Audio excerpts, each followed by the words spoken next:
to the Daily Dodge TV studios with Terry Bell for today's community comment. Thank you very much, Jake Hayes, and thank you for everybody for joining us for Community Comment today. Our guest is Sarah Cournoyer of the Beaver Dam Area Community Library, and we'll be having some more special guests from Wayland Academy joining us in just a bit to talk about the culture convention that the library is a part of. But first, Sarah, welcome to the show. Thanks. Glad to be here again, Terry. If you have any questions or comments for Sarah, we invite you to join the conversation. You can call us or text us at 920-887-9595, or you can call the WBEV studio line at 885-4446. Well, as we do every month when you join us, Sarah, we're talking about the renovations to the library, and everybody's interested to know how much progress has been made in the last month or so. Sure. So there's been quite a lot of progress made. We hear from a lot of people who see things happening as they're walking or driving by through the windows. So that's one sneak peek. I will be posting some photos to our Facebook account. But a lot of what is happening right now is the functional building system stuff. Kind of, I don't want to say the boring stuff, but HVAC kind of things. HVAC, the new condensing units, which had an upgraded refrigerant that was necessary, and some new motors in the air handlers, that type of stuff. So I'm learning about a lot of new things. The sprinkler system is in. All the new sprinkler heads are very low profile, so they will work and be unobtrusive. We're waiting on lights, so that will be coming in later, but they are working on installing the ceiling grids now. Painting is in progress. The casework, which means the circulation desk, the information desk, cabinets in the new community room, and that type of thing. And then I've been working with furniture selection with the library design committee. So we are firming up our final selections, and I've got a meeting on Monday. So lots of exciting stuff. Absolutely. The building itself dates back to the 1980s, does it not? It does. Yeah. Were you replacing like original things that you just mentioned? Correct. Wow. So 40 years, a lot of things are reaching end of life. The window replacement, all the windows are in. They've caulked those. But there was, when we had, prior to the roof being replaced, with lots of ice damming and just being end of life, about over half of the windowsills also need to be replaced. So that's in progress now too. So we'll have a really kind of refreshed building for the next 40 years. Yeah, that's the whole point, exactly. So I guess in the meantime, almost all of the library services are still available several blocks north on North Spring Street. Yeah, visit us at 1701 North Spring Street. We're next to Noble Clinic in Aldi. Very accessible, big parking lot, and full services, all the programming space that we could desire.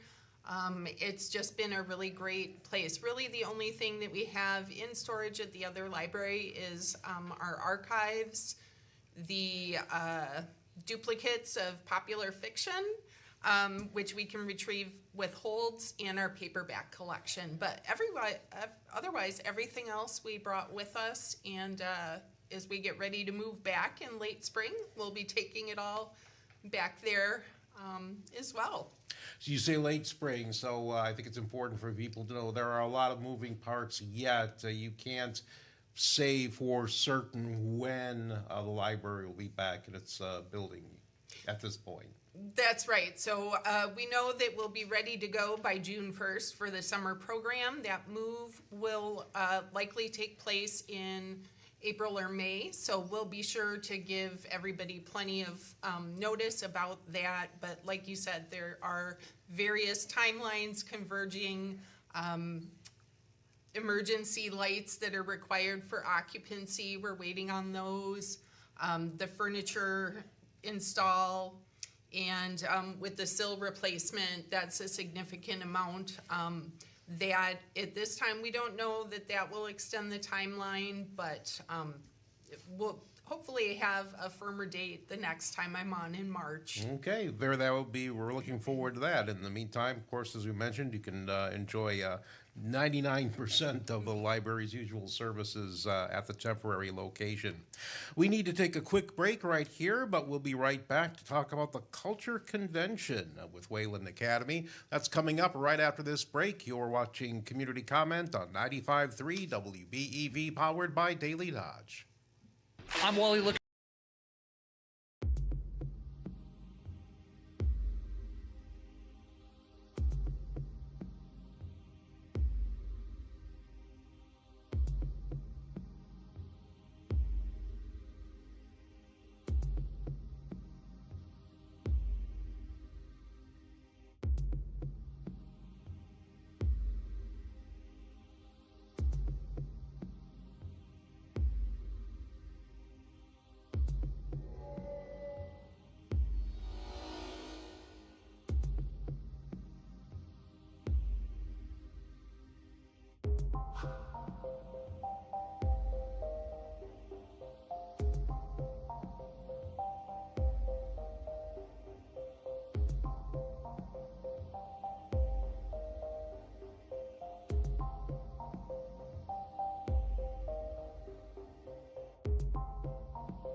And welcome back to 95.3 WBEV and Community Comment. In the Daily Dodge TV studios, here's Terry Bell. Thank you very much, Jake, and welcome back to Community Comment. We're talking to Sarah Cournoyer of the Beaver Dam Community Library and our guest from Wayland Academy. We're going to be talking about the Culture Convention coming up at the end of the month. If you have any questions or comments for us, you can join the program with a call or a text at 920-887-9595, or you can call the WBEV studio line at 885-4446. And I'd like to welcome our guests. First of all, could you introduce yourself, please? Yeah, thanks a lot for the invitation. My name is Fabian Calvo. I'm from Costa Rica. I'm a student at Wayland Academy, a senior. I am Ella Kicker. I'm from Beaver Dam, and I am also a senior. Hello, I'm Keely Schultz, and I'm also from Beaver Dam. Okay, and behind you we have two more Wayland Academy students. Hey, I'm Yerim Sung, and I'm from South Korea, and I'm a junior at Wayland Academy. My name is Katie, and I'm also from South Korea, and I'm a senior as well. Fantastic. Well, thanks all of you for joining us. Sarah, why don't you get us started to explain to us, what the Culture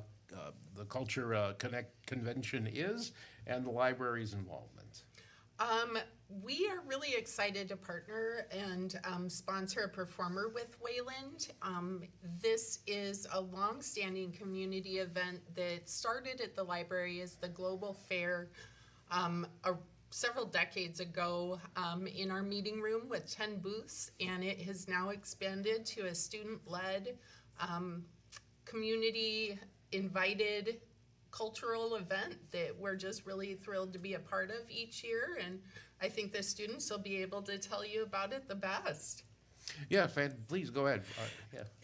Thanks a lot for the invitation. So, as she mentioned the Culture Convention is a global event that has been happening in Wayland for 2 years already. We're very excited about it, mostly because our students are able to have the opportunity to share their cultures and their parts of who they are with the Beaver Dam community and not just Wayland.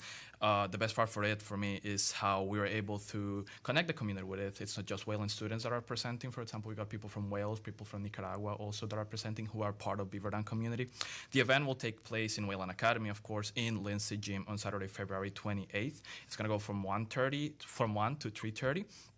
And the opening ceremony is going to be a flag parade that we do all the years, which is very nice. Some of the things that it's very important to know is that the entrance is completely free, so everyone's able just to enter in it. There's going to be free food tasting from different countries, different places around the world, and group performances, which is probably one of my favorite parts, to see all the different performances that people have to show about it. And my partners are going to tell you a bit more about what is specifically with the food, for example. Yes, as my favorite part with Culture Convention is the food. I have been able to help a lot with the food this year and gathering all the information from all of the different groups. Just some little, me and Keely will share kind of what kind of each group is preparing for us. So from Vietnam, they're going to be making con tom. And then from Mexico, we get tacos. And then In South Korea, we're making kimbap. And then in Ukraine, we have garlic knots and broche. from Afghanistan, we have boli. And then my group is representing African American culture. So we're doing baked mac and cheese, collard greens, and cornbread. And not only is it a good way to show the community all of the culture, but it's also a good way to connect with your peers while you're making this food. Yeah, and with these foods, there's so many more groups that we probably won't have enough time to go through all the groups. But I really recommend coming and trying all of our students' foods. They spend a lot of time preparing their recipes and making the food. So I'm really excited for the food. I'm really excited for the food as well. I have been attending this for many years and inviting people to attend. Besides the delicious food and getting to try new things and expand my palate, I like talking to the students about their country, and it's a really great way for them to feature it. And like you pointed out, we also have people from the community who are partnering to highlight their heritage and the countries that they're from. So it's just, especially if you're not traveling these days, it's a really great way to see and meet people from around the world. And yeah, definitely a plug for the food. And like they said, it's entirely free, and everybody from the community is welcome and will have a fantastic time. Yes, and with the food, each group has a booth, and they have poster boards that they get to decorate, and they get to share their love for their country and fun facts about their country, which is also very cool to learn and stuff. Yeah, when we talk about food, and we all smile and we all enjoy good food, but on a serious note, food really is central to any culture, no matter where you're at in the world, isn't it? Yes. Yeah. Definitely. For example, for me from Costa Rica, I think that it's also one of the funniest part, Hasela was mentioning also, how we're able to have fun while cooking all this and show people what really is the process, for example, of making all these dishes that we have. So it's very special for us to see how people get happy with it. I remember last year, one of the experiences that I had is a kid frying gallo pinto. It's almost like rice and beans from Costa Rica. And she was telling her how her grandma used to do the same thing for it. So it's very interesting to see these connections that you're able to develop with people and just sharing it with it in such a nice place as well. And for us, it's very special also. So. And there's a musical performance happening as part of the convention, I understand. Yeah, I got a couple in here. For example, Grupo Balancha from Brazilian group from Madison. Carlos Rangel Paniagua, he's a very good guitarist from Mexico, if I'm not wrong. The St. Catherine Dretzel's dancers are also going to be part of it. And some student performances. For example, I'm going to be dancing typical Costa Rican dances, so it's going to be, they're different examples. I remember someone else going to do Vietnam dances, or Lithuanian singing also. So it's just a part of it. Another interesting part is the fashion show. You're able to see dresses from it. I was seeing a friend of mine, she's from Mongolia. She has a beautiful, gorgeous, handmade dress that she was showing me around, and it's just, you get to see so many different things. And that's the special part for us, that we're able to share this, and we're able to learn from all these different cultures also. Absolutely. Now, things like food, fashion, music, are these a part of the convention every year, or do you change things around a little bit? I mean, my group we're kind of keeping it the same thing, because last year everyone was a big fan of the recipe that we used. And I know that some groups do change it up, which is really cool. Mm-hmm. Go ahead, I'm sorry. Oh, and the entertainment, St. Catherine Drexel dancers are something that everybody looks forward to and a really nice aspect of our community, but various entertainers, they're different every year. We've had Chinese lion dancers that the Lion Library has sponsored, and last year there was a group doing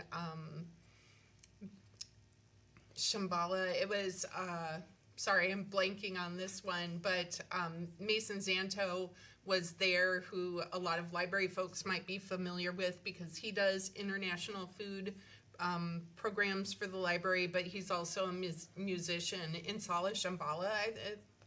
Anita, I wish she could be here to tell you the right name.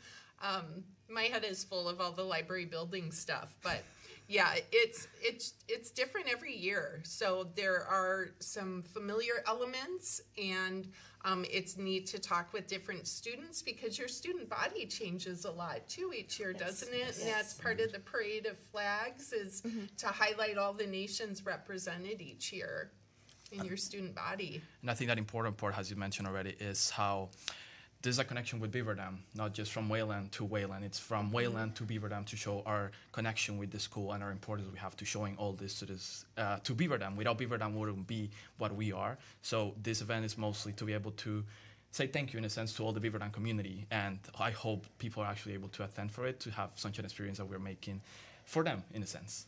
Right, I like that. That's such a great sentiment, and I'm thinking also too, it makes a lot of sense. So this was an initiative that started as a library event, but now as a Wayland event, and it makes perfect sense, because the international student body is so important to what Wayland Academy is and its mission.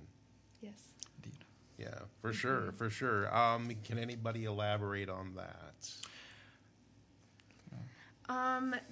So one thing that I always love about Wayland is going with the flag ceremony is all of the different countries are represented at Wayland.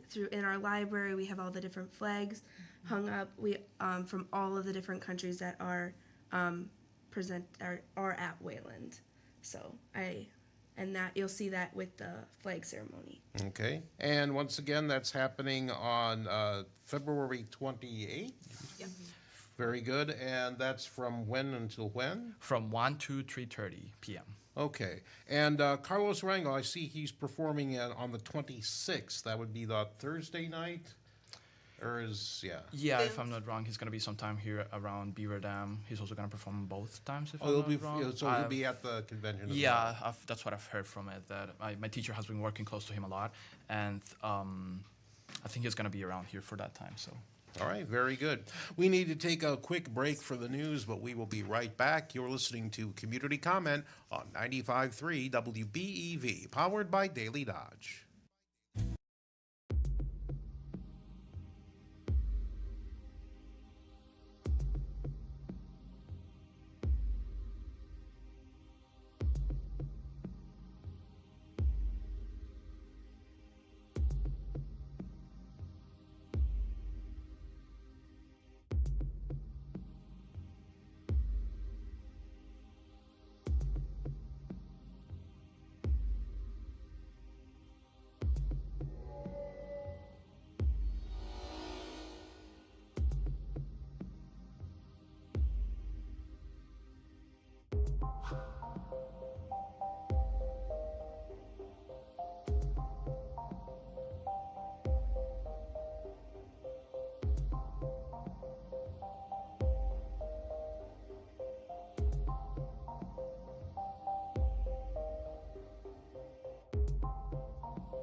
And so we are going to send it down to the Daily Dodge TV studios with Terry Bell for more of the action now. Thank you very much, Jake, and welcome back, everyone. We are talking with Sarah Cournoyer of the Beaver Dam Community Library and students at Wayland Academy who are all involved in the Culture Convention, which is happening at the Wayland Academy campus coming up on Saturday afternoon, February 23rd. So much to take in. And if you have any questions or comments about the Culture Convention or anything about the library, you can join the conversation by calling or texting 920-887-9595, or you can call the WBEV studio line at 885-4446. And it sounds like with each year, this event just keeps getting bigger and bigger, doesn't it? Mm-hmm. And this year we have 38 countries represented in the Culture Convention. And as Fabi mentioned earlier about the fashion show, I would like to elaborate on that. Yes, please. So the fashion show started when a couple of seniors collaborated together 3 years ago to like redo like the Culture Convention. And the countries are like, all the countries come together and show their traditional clothing or their native clothing of their cultures. And me personally, since me and Katie represent South Korea, we wear hanbok to showcase our traditions and our cultures. Do you want Yeah, we're talking about food. Fashion is a great way to express a culture. Mm-hmm. Yeah. Mm-hmm. Katie, I guess can you tell us a little bit about what goes into the planning of the things that you're involved with the Culture Convention? What sort of work have you been doing? So I'm the vice chair of the Culture Convention Committee. So I'm just trying to communicate with people, like what they're planning to do, and we're just trying to gather the information. Yeah.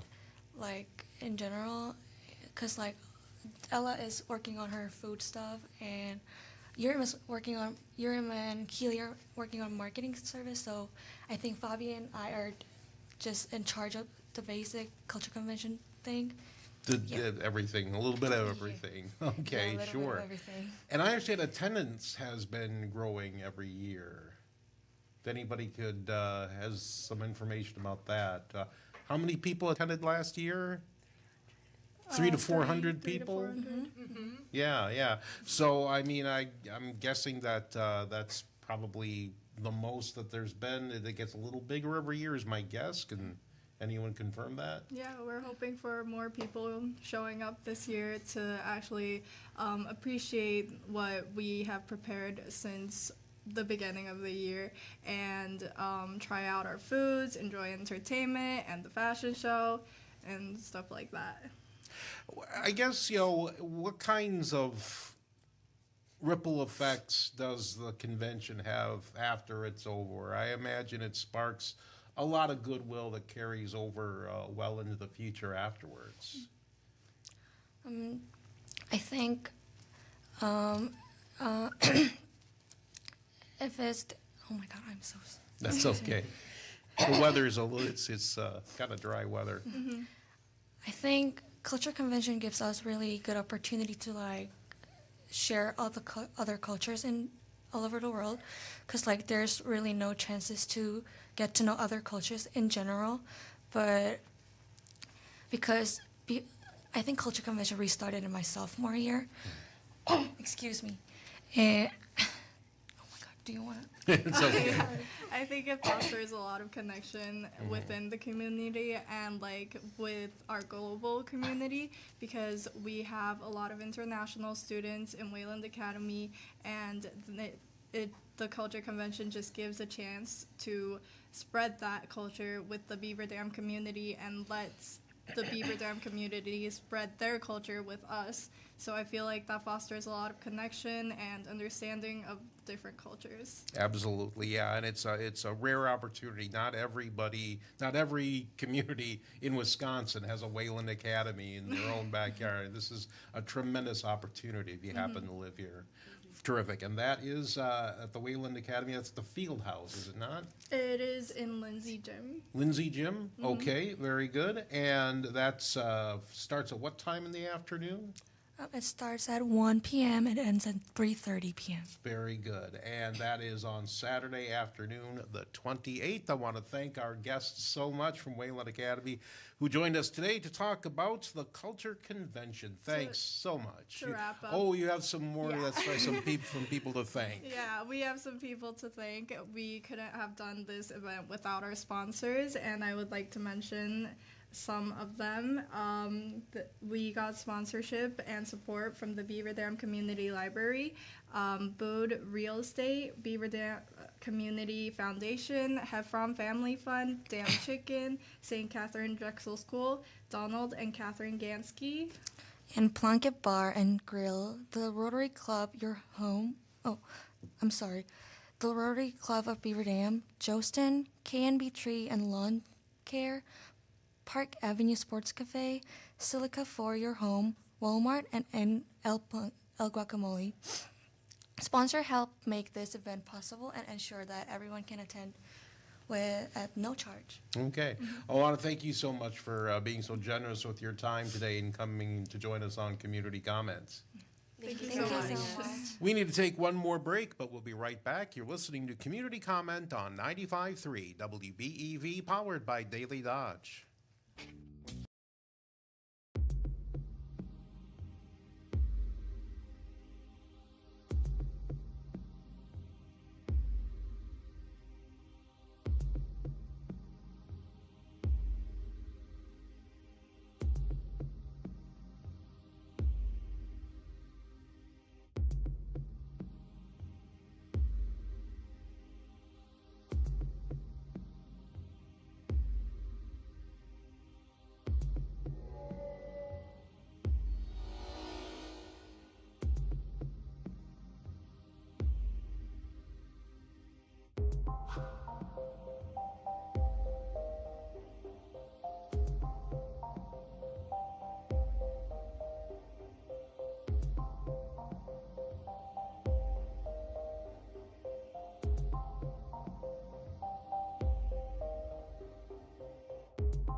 Welcome back to Community Comment in the Daily Dodge TV studios. Here's Terry Bell. Thank you so much, Jake, and thank you, everyone, for listening. We still have a few more minutes. If you have a question or a comment for Sarah about anything happening at the Beaver Dam Community Library, we invite you to call us or text us at 920-887-9595 or the WBEV studio line at 885-4446. Oh, it was wonderful of Wayland Academy students to stop by and join us today. And one thing that is happening, there will be a performance by Mexican musician Carlos Rangel, but the Culture Convention is not the only Beaver Dam appearance that he's making that week.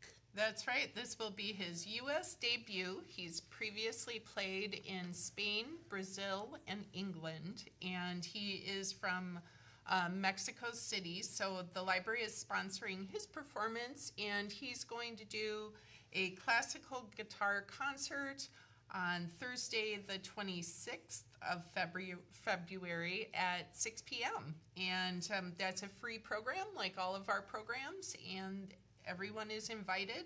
Is that at the temporary library? Yes, Okay. 1701 North Spring Street. Very good. Okay. So we're really excited to have him featuring Baroque music, Renaissance music. He's got historical replicas of several different instruments. This is going to be my opportunity to learn a little bit more about it. But I understand Carlos is super excited to be here in Beaver Dam and to kind of do things. He'll be teaching, he's doing like a week-long residency at Wayland and doing some other classes for their students, but this is the public's opportunity to interact with him and then to see him again on the following Saturday, the 28th, at Wayland's Culture Convention. Yeah, I think it's just terrific what a magnet Wayland Academy is for bringing in, some opportunities to have a little bit of interaction with cultures from around the world. Not only that, but the library is bringing in an expert on the nation of Kazakhstan to give a talk. That's right. That is coming up March 3rd. Dr. Jill Nundorf, who is a graduate of the Beaver Dam High School, is now a professor at George Washington University.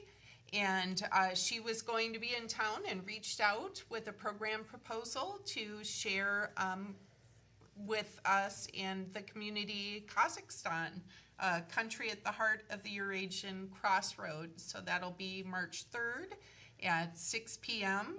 She's going to talk about food and music traditions, the languages, its diverse geography and some history. And then modern tie-in is one of the Olympic skaters in the individual men's competition won gold, and he's from Kazakhstan, and I believe it might be their first gold medal ever. So we're excited to hear from Dr. Jill Nundorf. Mm-hmm. Now, correct me if I'm wrong, but I understand that February is Love Your Library Month, or is that March? It's February. It's February. It sure is. So we're right smack dab in the middle of Love Your Library Month. That's right. People are showing us their love in all kinds of ways. I mean, first you can visit and check things out. We love to have visitors at the library. That's what we're for. And we also have some stationery, Love Your Library. You can write a library love letter. So you can pick that up at the library, or you can comment on the post I will be putting up later with some of the examples. But people say that they love our books. We have the best play area. Oh, amazing play area. Oh, okay. Somebody drew us a picture. So if you don't want to write something, you could certainly draw it. And people like singing and learning new crafts. So there has been quite a few that get filled out. Somebody told us we're the best thing in their life, and that is pretty high praise. So the library tries to have something for everyone, and this is your chance to tell us what you love about the library. Yes, certainly. And, as you've joined us on the show over the months, it's been an eye-opener for me how many different things are available at the library, not just books and other media, but you can check out a blood pressure monitor. Yep. You can get help finding a job. Yes. And all kinds of different things that maybe wouldn't have first occurred to a person. Right, and I think that's, books are the brand of the library, but we really have gone beyond books. We're a connection with resources, and that might be, like you said, the Career Navigator to help find jobs or to get some upskilling assistance. Memory Monday, which is one Monday a month it's a dementia-friendly event, to just provide places for people to connect. We've got that community puzzle. We partner with other groups like Wayland to connect with culture, which is one of our priorities. But yeah, just lots of fun stuff. Fiber Crafter Social is coming up. I always like to put a plug in for that. We had a Learn to Crochet class earlier this month. Oh, fun. And I think there were at least 30 people, and they all got beyond chaining and started actually making their squares, which is impressive because when my great aunt Jane taught me when I was 5, I made endless chains before I expanded my skills to being able to actually create something beyond that string. Certainly. So let's see, we're airing this show on Wednesday the 18th. Coming up on the 19th is Craft Club Reverse Coloring. What is reverse coloring? Yeah, I had to ask that question too. So Miss Sam does this one. It's an all ages and abilities program at 10 a.m. We've got intergenerational programming and lots of different people come. Reverse coloring is where you get to invent the line. So it's kind of a watercolor background, and you'll get a pen or other drawing materials and get to kind of fill in what you see, the shape. So kind of like when we imagine things in the clouds, this is imagining what you can see in the colors, in their play of the colors in the reverse coloring sheet. Oh, wow, what a great approach. Yeah, it looks chill. Yeah. Also coming up on the 19th, something that we mentioned just a moment ago, but I think something that I think is really helpful for people to know about is that once a month, an expert from the Department of Workforce Development? Correct, and she's there twice a month. Twice a month. Actually, Excellent. yes. Okay, yeah, and she will be at the library on the 19th. And Sarah, let us know what happens. I mean, if you have a job, but you're just looking to move into another one, or maybe you're unemployed and you need some help, you can get that help at the library. Right, Melody is there.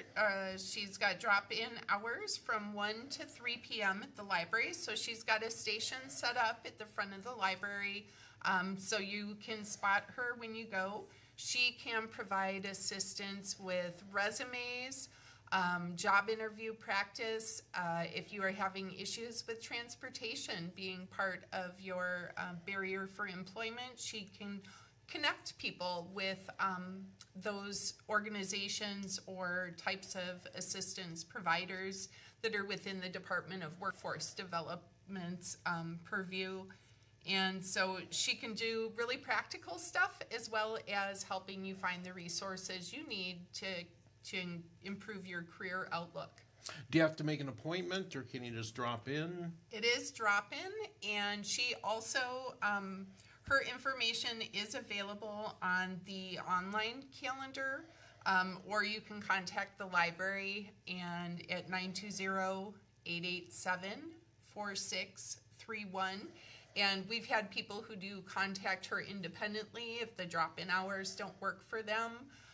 But it was a pilot program when it started. We got the report back in January that it is successful. And so it's continuing twice a month. And I think it's a really great opportunity for folks looking for those job center services to find them here in town. Absolutely.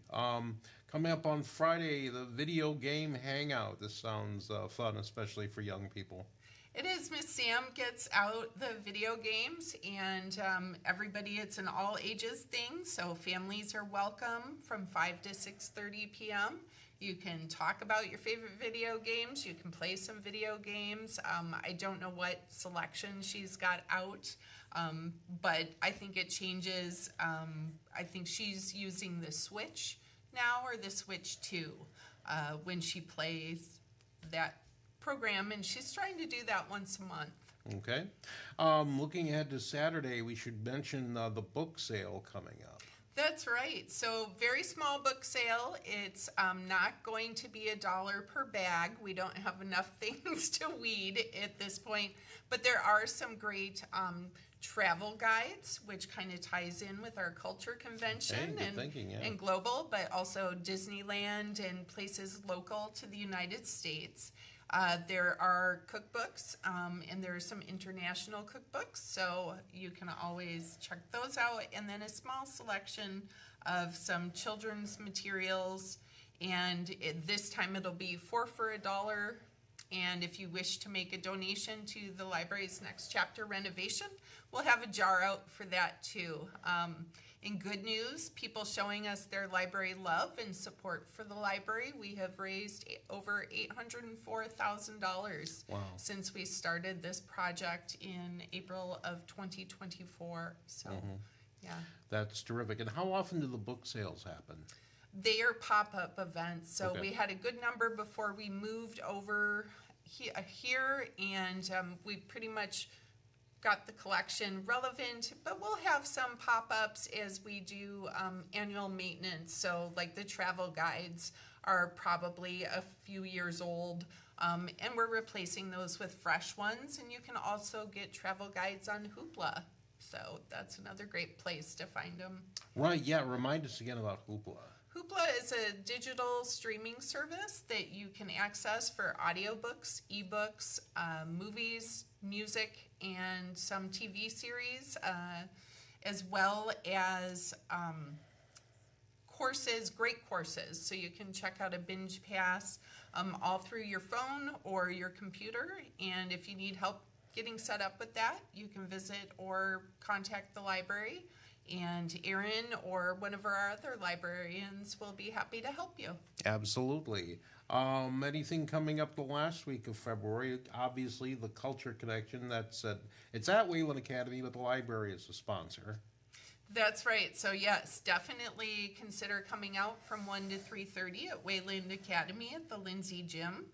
That will be a really great time, and it's been so much fun watching this event change over the years, but the best thing about it is just the connections, and community members also have booths there. So we're a pretty international community for being a small town, and so it's a great place to just kind of celebrate all the cultures that come together. And if you like D&D Club, that is in role-playing game, and we do have a club for that for beginners, all ages and abilities, and that's on Friday the 27th at 4:30 p.m. Fantastic. And to top it off, let's remind our audience one more time about the Carlos Rangel concert. Yeah, classical guitar concert. This will be a really unique experience to see Carlos while he's here from Mexico City. He is an international performer and a Spanish language educator, as well as a music therapist. So his concert will be at 6 p.m. on Thursday, February 26th at the library at 1701 North Spring Street, our temporary location. Very good. Well, Sarah Cournoyer, the hour flew right by. I want to thank you so much for joining us on Community Comments. Thanks, it always does. It's so fun to be here. Thank you. It's great to have you. And we want to thank everybody for listening. You've been listening to Community Comment on 95.3 WBEV, powered by Daily Dodge.